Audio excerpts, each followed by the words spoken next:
네, 12월 11일 멤버십 라이브 파트 1 시작하도록 하겠습니다.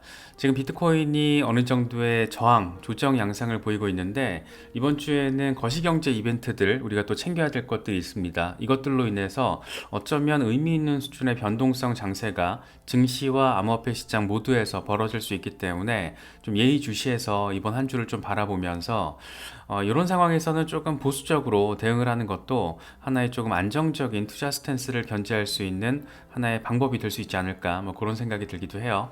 그래서 일단 12월 FOMC가 이제 진행이 됩니다. 한국 시간으로는 13일, 14일, 14일 새벽 3시에 이제 금리 결정이 발표가 되는데 사실 금리 상황 자체는 동결 가능성이 거의 100% 수준이기 때문에 기정사실로서 우리가 받아들이면 되는데 이제 문제는 점도표죠. 내년에 금리 변동 상황에 대해서 연준 위원들이 어떻게 바라보고 있고 어떻게 전망을 하느냐 이게 또 이제 방향성을 보여주는 근거로서 해석이 될 것이기 때문에 특히 이제 내년 시장에서는 빠르면 내년 상반기에 금리 인하가 단행될 수 있다 이런 기대감 많게는 1%포인트까지 한 두세 번, 서너 번 이렇게 금리 인하를 단행을 해서 1%포인트까지 빠지는 상황, 금리가 인하되는 상황 이런 기대감도 지금 제시가 되고 있기 때문에 이번 FOMC에서의 어떤 점도표 결과가 시장에는 직접적인 영향을 미칠 가능성이 높다 이렇게 바라볼 수가 있습니다. 지금 CME 페드워치 금리 선물 시장 상황인데 왼쪽이 지금 12월 FOMC에서 금리가 동결될 가능성 98%대를 보이고 있고 1월 FOMC에서는 금리 동결 가능성 94%대, 금리가 0.25%포인트 베이비 스텝으로 인하될 가능성이 4.1% 수준. 아마 인하될 가능성은 거의 없다라고 보는 게 아직까지는 맞지 않나 생각이 듭니다. 특히 지금 노동시장이 여전히 견고한 상황을 보여주고 있어서 연준 입장에서는 1년 넘게 정말 빡세게 긴축을 진행을 한 건데 노동시장이 아직 뜨겁단 말이에요. 그렇다 보니까 연준 입장에서는 이번 FOMC 이후에 제롬 파월 의장이 조금 더 매파적인 입장으로 뉘앙스를 담아서 멘트를 날릴 수 있습니다. 그럼 시장은 또 바로 한번 일시적으로 내다 꽂히겠죠. 그래서 지금 매파적인 언급이 나올 수 있다라는 거, 그런 가능성이 재반 환경에 깔려 있다라는 거. 그래서 중요한 거는 금리가 동결된다라는 건 이제 중요하지 않습니다. 그건 기정사실로 받아들이면 되는 거고 그 주변에 깔려 있는 어떤 뉘앙스적인 거를 우리가 좀 체크를 해서 대응을 해야 되는 그런 상황이 지금 이번 주에 자리하고 있다.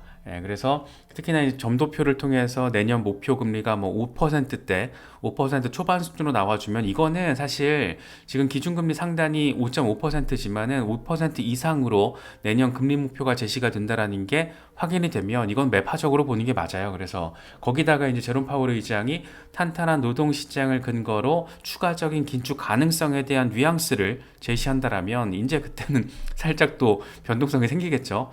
그럴 때를 이제 우리는 다음 강세 상황을 대비하는 입장에서 이제 각자의 전략적인 스탠스에 따라서 대응을 잘 하면 되지 않을까 뭐 그렇게 생각이 듭니다. FOMC가 시작되는 날 미국 소비자 물가 지수가 발표가 되죠. 한국 시간으로 12일 밤입니다.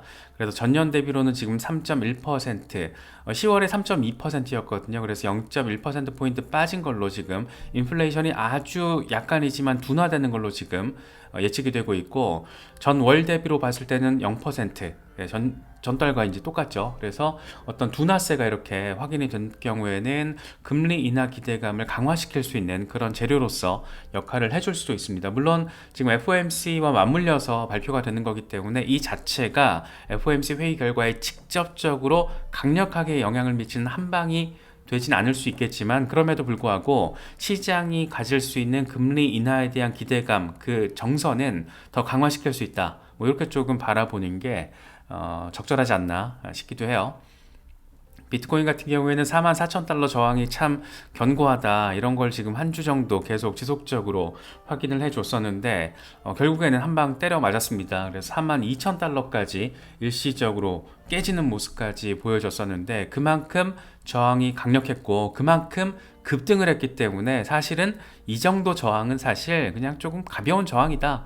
뭐 한 4% 전후로 빠지는 저항은 이제 조금 그냥 귀엽게 느껴지기도 하죠. 물론 이제 이런 상황이 반갑지는 않습니다. 특히 이제 선물 거래 하시는 경우에는 이제 포지션에 따라서 희비가 갈릴 수는 있지만 기본적으로 이제 현물 거래하시는 분들 입장에서는 이런 상황 별로죠. 그냥 급등하고 조금 쉬었다가 또 올라가고 뭐 이런 상황을 기대를 하는 게 일반적이고 또 기본적인 개미들의 마음이긴 하지만 어쨌든 뭐 요 정도 빠진 건 사실 두 달 동안 엄청 올랐잖아요. 그래서 급등세, 폭등세를 보였던 것과 비교했을 때는 귀여운 수준의 조정이다. 아직까지는. 물론 추가로 더 빠질 가능성도 있습니다. 그래서 지금 굉장히 중요한 구간에서 다시 좀 지지 테스트를 진행하고 있는데 상황을 조금 더 봐야 되겠죠.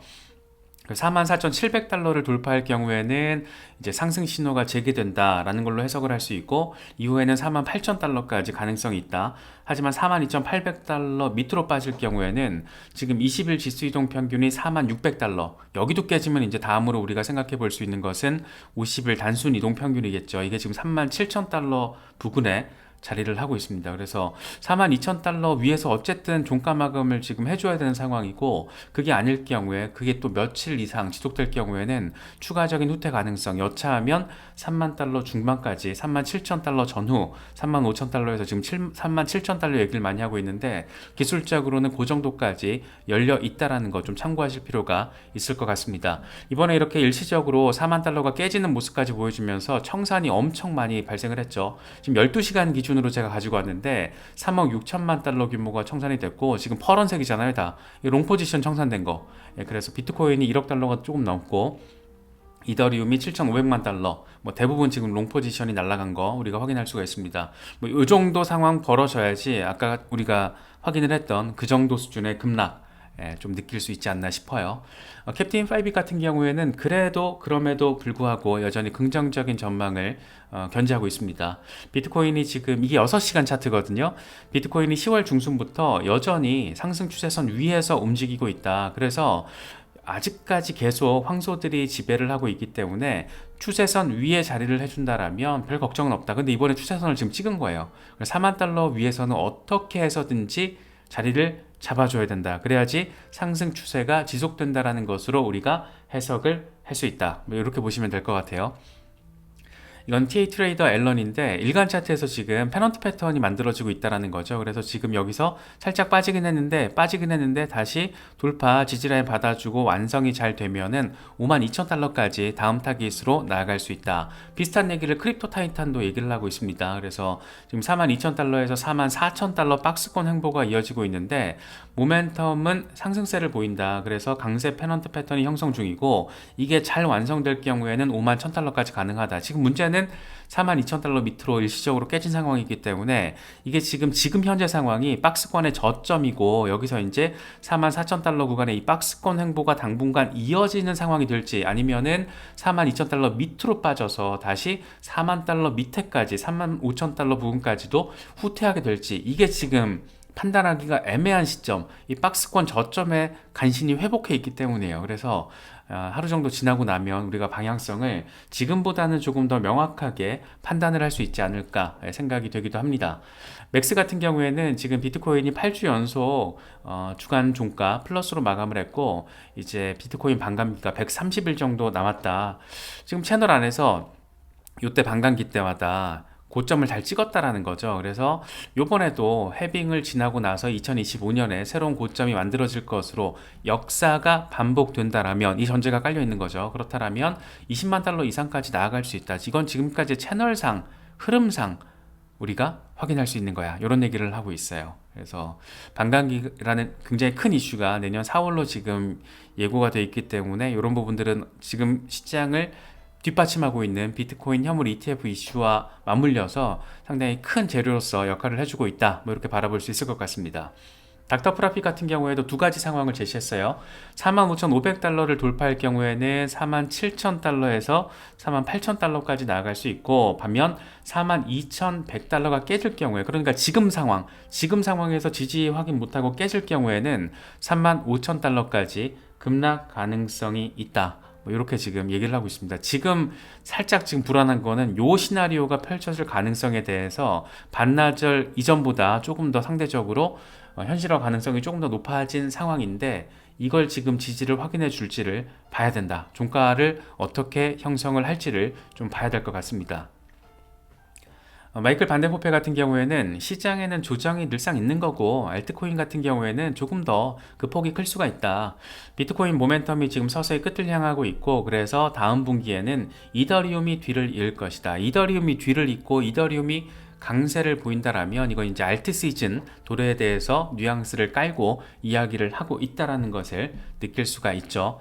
이 머스타시 같은 경우에는 지금 알트 시총 2주 차트인데 이동평균 골든크로스가 임박을 했다. 지금 그런데 과거에 딱 두 번 2016년과 2019년에 벌어졌던 상황이 지금 동일하게 돌파 직전 골든크로스 직전인데 이후에 두 번 다 딱 두 번 벌어졌는데 두 번 다 알트 시즌이 벌어졌다라는 거죠. 그래서 어마어마한 강세장이 돌아있다는 거. 그래서 지금 그 길목 아주 초입에 있는 가능성에 대해서 이야기를 하고 있습니다. 그래서 지금 뭐 다 어떤 시그널을 보더라도 굉장히 긍정적이야. 뭐 이런 점을 조금 강조를 하고 있습니다.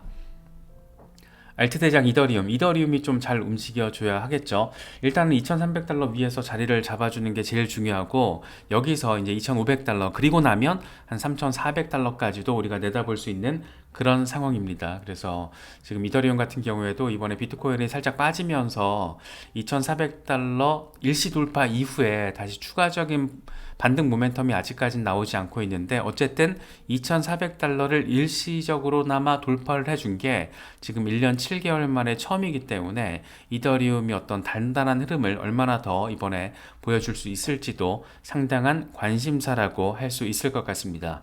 이거는 암호화폐 분석가 알리가 얘기한 건데 지금 이더리움 3데이 차트에서 매도 시그널이 나왔다라는 거예요. 그래서 2150달러까지 후퇴를 할 수가 있는데 이렇게 되면 매우 훌륭한 매수 기회가 될 것이다. 이 같은 상황은 3500달러를 향한 잠재적인 랠리를 위해서 굉장히 중요한 순간이 될 것이다. 다시 말해서 가격이 조금 더 빠졌을 때 매수세가 강력하게 달라붙을 수가 있고 이를 통해서 이더리움이 3500달러까지도 나아갈 수 있는 그런 가능성에 대해서 지금 이야기를 하고 있습니다. 이번에 지금 이더리움이 또 빠진 데는 고래들이 차익 실현을 한 것으로 지금 나타났더라고요. 그래서 이더리움을 10,000개 이상 가지고 있는 주소수가 지금 훅 줄었죠. 예, 가격이 올라가면서 2,400달러를 돌파해내면서 훅 빠졌죠. 그래서 고래들이 지금 차익 실현을 하고 있다. 그래서 이더리움 가격 시세에 있어서는 하방 압력 요인으로 작용하고 있다라는 점 우리가 동시에 좀 체크를 할 수가 있을 것 같아요. 그래서